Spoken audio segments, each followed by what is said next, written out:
Hello student, ಈ ಒಂದು ವಿಡಿಯೋದಲ್ಲಿ ನಾವು ನಿಮ್ಮ BCom third semester company account ನಲ್ಲಿ ಕೇಳುವಂತಹ 5 ಅಂಕದ ಪ್ರಮುಖ ಪ್ರಶ್ನೆ ಫೈನಲ್ ಅಕೌಂಟ್ ನಲ್ಲಿ ಪ್ರಾಫಿಟ್ ಅಂಡ್ ಲಾಸ್ ಅಕೌಂಟ್ ಕೇಳಿದಾಗ ಯಾವ ರೀತಿ ಫಾರ್ಮ್ಯಾಟ್ ಬರೀಬೇಕು ಮತ್ತೆ ಯಾವ ರೀತಿ ಆನ್ಸರ್ ನ ಸಾಲ್ವ್ ಮಾಡಬೇಕು ಅನ್ನೋದ್ರ ಬಗ್ಗೆ ಡಿಸ್ಕಷನ್ ಮಾಡೋಣ. ಸೊ ಸಿಂಪಲ್ ಆಗಿ ಪ್ರಾಬ್ಲಮ್ ಕೇಳಿರ್ತಾರೆ ಫೈನಲ್ ಅಕೌಂಟ್ ನಲ್ಲಿ, ಯಾವುದೇ ವರ್ಕಿಂಗ್ ನೋಟ್ ಪ್ರಿಪೇರ್ ಮಾಡೋ ಅವಶ್ಯಕತೆ ಇರೋದಿಲ್ಲ, ನೇರವಾಗಿ ಅಕೌಂಟ್ ನ ಬಿಡಿಸೋದಿರುತ್ತೆ. ಪ್ರಾಫಿಟ್ ಅಂಡ್ ಲಾಸ್ ಅಕೌಂಟ್ ಒಂದು ಎಕ್ಸಾಂಪಲ್ ತಗೊಂಡಿದ್ದೀನಿ. From the following information furnished Hubli trading company prepare statement of profit and loss account. So ಪ್ರಶ್ನೆಯಲ್ಲಿ ಈ ವರ್ಡ್ ಬಂದಿರುತ್ತೆ, statement of profit and loss account. So ಇದ್ರ ಮೂಲಕ ನೀವು ಫೈನಲ್ ಅಕೌಂಟ್ ನ ಈ P&L ಅಕೌಂಟ್ ಬಿಡಿಸೋ ಪ್ರಾಬ್ಲಮ್ ಇದೆ ಅಂತ ಕಂಡುಹಿಡಿಬಹುದು. ನೆಕ್ಸ್ಟ್ ಅದರ ಇಯರ್ ಕೊಟ್ಟಿರ್ತಾರೆ, ಯಾವಾಗ ಪ್ರಿಪೇರ್ ಮಾಡ್ಬೇಕಂತ. ನಮಗೆ revenue from operation, other income, total expenses, exceptional items, extraordinary items, tax expenses ಮತ್ತೆ ಪ್ರಾಫಿಟ್, ಇಷ್ಟು ಡೀಟೇಲ್ಸ್ ನ ಕೊಟ್ಟಿರ್ತಾರೆ. ನಾವು ಬಿಡಿಸುವಾಗ ಮೊದಲು ಫಾರ್ಮೆಟ್ ನ ಬರ್ಕೋಬೇಕು, ಅದರಲ್ಲಿ ಬಂದಂತ ನಂಬರ್ಸ್ ನಾವು ಫಿಲ್ ಮಾಡ್ತಾ ಹೋಗ್ಬೇಕು. ಮೊದಲಿಗೆ ಏನ್ ಮಾಡ್ತೀವಿ, ಅಕೌಂಟ್ ನ ಹೆಡ್ಡಿಂಗ್ ಹಾಕ್ತಿವಿ. ಸೊ ಅಕೌಂಟ್ ಹೆಡ್ಡಿಂಗ್ ಏನಿರುತ್ತೆ ಆನ್ಸರ್ ನಲ್ಲಿ, statement of profit and loss account, statement of profit and loss account. So ಈ ಹೆಡ್ಡಿಂಗ್ ನಲ್ಲಿ ಫಾರ್ ದ ಇಯರ್ ಎಂಡಿಂಗ್ ಅಂತ ಬರೆದು ಹೆಡ್ಡಿಂಗ್ ಸಬ್ ಹೆಡ್ಡಿಂಗ್. ಸೊ ಡೇಟ್ ಕೊಟ್ಟಿರ್ತಾರೆ ಪ್ರಶ್ನೆಯಲ್ಲಿ, ಆ ಡೇಟ್ ನ ನಾವು ಫಾರ್ ದ ಇಯರ್ ಎಂಡಿಂಗ್ ಮುಂದೆ ಬರೀತೀವಿ 31st March 2024. ಎರಡು ಕಾಲಮ್ ನ ಪ್ರಿಪೇರ್ ಮಾಡ್ಕೋತೀವಿ. ಒಂದು ಪರ್ಟಿಕ್ಯುಲರ್ ಕಾಲಮ್ ಕ್ವಶನ್ ಅಲ್ಲಿ ಬಂದಿರುವಂತಹ ಟ್ರಾನ್ಸಾಕ್ಷನ್ಸ್ ನ ಬರೆಯೋದಕ್ಕೋಸ್ಕರ, ರುಪೀಸ್ ಕಾಲಮ್ ಕ್ವಶನ್ ಅಲ್ಲಿ ಕೊಟ್ಟಂತ ಅಮೌಂಟ್ ನ ಎಂಟ್ರಿ ಮಾಡೋದಕ್ಕೋಸ್ಕರ. ನೋಟ್ ನಂಬರ್ ಪ್ರಿಪೇರ್ ಮಾಡೋದಿರೋದಿಲ್ಲ, ಆದ್ರಿಂದ ನೋಟ್ ನಂಬರ್ ಕಾಲಮ್ ನ ಪ್ರಿಪೇರ್ ಮಾಡೋದಿಲ್ಲ. ನೇರವಾಗಿ ಎರಡು ಕಾಲಮ್ ಮೂಲಕ ಅಕೌಂಟ್ ನ ಸಾಲ್ವ್ ಮಾಡ್ತೀವಿ. ಸೊ ಮೊದಲಿಗೆ ಕಂಟಿನ್ಯೂಯಿಂಗ್ ಆಪರೇಷನ್ ಅಂತ ಒಂದು ಹೆಡ್ಡಿಂಗ್ ಹಾಕ್ತಿವಿ, continuing operation. So continuing operation ಅಲ್ಲಿ ಬರುವಂತ ಎರಡು ಐಟಮ್ ನೀವು ನೆನ್ಪಿಟ್ಕೋಬೇಕು. ಒಂದು ರೆವಿನ್ಯೂ ಬರುತ್ತೆ. ಈ ರೆವಿನ್ಯೂ ನ ಪ್ರಶ್ನೆಯಲ್ಲಿ ಒಮ್ಮೆ ಸೇಲ್ ಅಂತ ಕೊಡ್ತಾರೆ. ರೆವಿನ್ಯೂ ಅಂದ್ರೆ ಅದೇ, ಸೇಲ್ ಅಂದ್ರೂ ಅದೇ. ರೆವಿನ್ಯೂ ಕೊಟ್ಟಾಗ ಡೈರೆಕ್ಟ್ ಆನ್ಸರ್ ಇರುತ್ತೆ. ಸೇಲ್ ಕೊಟ್ಟಾಗ ಕ್ಯಾಶ್ ಸೇಲ್, ಕ್ರೆಡಿಟ್ ಸೇಲ್ ಅಥವಾ sale of goods, sale of service ಅಂತ ಕೊಟ್ಟಿರ್ತಾರೆ, ಆಡ್ ಮಾಡಬೇಕು. ಸೇಲ್ಸ್ ರಿಟರ್ನ್, ಎಕ್ಸೈಸ್ ಡ್ಯೂಟಿ ಕೊಟ್ಟಿರ್ತಾರೆ, ಅವನ್ನ ಮೈನಸ್ ಮಾಡಬೇಕು. ನೆಟ್ ಸೇಲ್ ಅಮೌಂಟ್ ಅವಾಗ ಬರುತ್ತೆ. ಆದ್ರೆ ರೆವಿನ್ಯೂ ಕೊಟ್ಟಾಗ ಯಾವುದೇ ರೀತಿ ಪ್ಲಸ್ ಮೈನಸ್ ಇರೋದಿಲ್ಲ, ಡೈರೆಕ್ಟ್ ಹಚ್ಚೋದಿರುತ್ತೆ 4 lakh rupees. ಕ್ವಶನ್ ಅಲ್ಲಿ ಏನಾದ್ರೂ ಸೇಲ್ಸ್ ಬಗ್ಗೆ ಕೊಟ್ರೆ, ರೆವಿನ್ಯೂ ಕೊಡೋದ್ರ ಬದಲಿ ಸೇಲ್ ಕೊಟ್ರೆ ಕ್ಯಾಶ್ ಸೇಲ್, ಕ್ರೆಡಿಟ್ ಸೇಲ್ ಅಂತ ಕೊಡ್ತಾರೆ, ಅವ್ನ ಎರಡನ್ನೂ ಆಡ್ ಮಾಡಬೇಕು. ಇಲ್ಲ sale of goods, sale of service ಅಂತ ಕೊಡ್ತಾರೆ, ಅವ್ನ ಎರಡನ್ನೂ ಆಡ್ ಮಾಡಬೇಕು. ಮೈನಸ್ ಮಾಡೋದು ಎರಡರಲ್ಲೂ ಸೇಲ್ಸ್ ರಿಟರ್ನ್, ಎಕ್ಸೈಸ್ ಡ್ಯೂಟಿ, ಇವೆರಡನ್ನ ಮೈನಸ್ ಮಾಡಬೇಕು. ಬಂದ ಆನ್ಸರ್ ನಾವು ಇಲ್ಲಿ ಸೇಲ್ ಅಂತ ಬರೆದು ಅಮೌಂಟ್ ತಗೋಬೇಕು. ಇನ್ನು ನೆಕ್ಸ್ಟ್ ಬರೋದು other income. So other income direct ಆಗಿ ಕ್ವಶನ್ ಅಲ್ಲಿ ಕೊಡ್ತಾರೆ, ನಾವು ಏನು ಕಂಡುಹಿಡಿಯೋ ಅವಶ್ಯಕತೆ ಇರೋದಿಲ್ಲ. ಸೊ 20,000 rupees ಇದೆ ಅದರ್ ಇನ್ಕಮ್. ಇವೆರಡನ್ನು ಆಡ್ ಮಾಡಿದಾಗ ಬಂದಂತ ಆನ್ಸರ್ಗೆ ನಾವು ಟೋಟಲ್ ರೆವಿನ್ಯೂ ಎ ಅಂತ ಕರಿತೀವಿ. ಸೊ ಇದು ಟೋಟಲ್ ರೆವಿನ್ಯೂ, ಇದು ನಮ್ಮ ಆನ್ಸರ್ ನ ಎ ಸೆಕ್ಷನ್.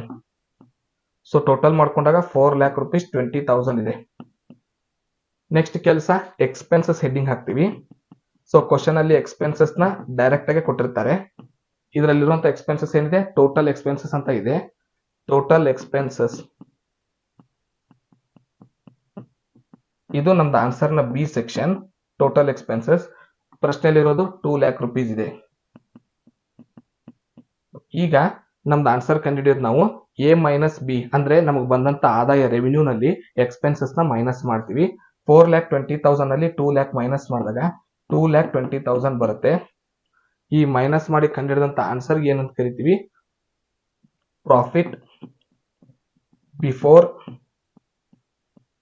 ಎಕ್ಸೆಪ್ಷನಲ್ ಐಟಮ್ ಅಂತ ಕರಿತೀವಿ. ಈಗ ಎಕ್ಸೆಪ್ಷನಲ್ ಐಟಮ್ ನ ಹುಡುಕ್ತಿವಿ. ಸೊ ಎಕ್ಸೆಪ್ಷನಲ್ ಐಟಮ್ ಮುಂದೆ ಪ್ರಾಫಿಟ್ ಅಥವಾ ಇನ್ಕಮ್ ಅಂತ ಕೊಟ್ಟಿದ್ರೆ ಅದನ್ನ ಪ್ಲಸ್ ಮಾಡಬೇಕು, ಲಾಸ್ ಅಂತ ಕೊಟ್ಟಿದ್ರೆ ಮೈನಸ್ ಮಾಡಬೇಕು. ಸೊ ಇದರಲ್ಲಿರುವಂತ ಎಕ್ಸೆಪ್ಷನಲ್ ಐಟಮ್ ಪ್ರಾಫಿಟ್ ಶಬ್ದ ಇದೆ. ಪ್ರಾಫಿಟ್ ಅಂತ ಕೊಟ್ಟರು, ಇನ್ಕಮ್ ಅಂತ ಕೊಟ್ಟರು ಪ್ಲಸ್ ಮಾಡಬೇಕು, ಲಾಸ್ ಅಂತ ಕೊಟ್ಟಾಗ ಮೈನಸ್ ಮಾಡಬೇಕು.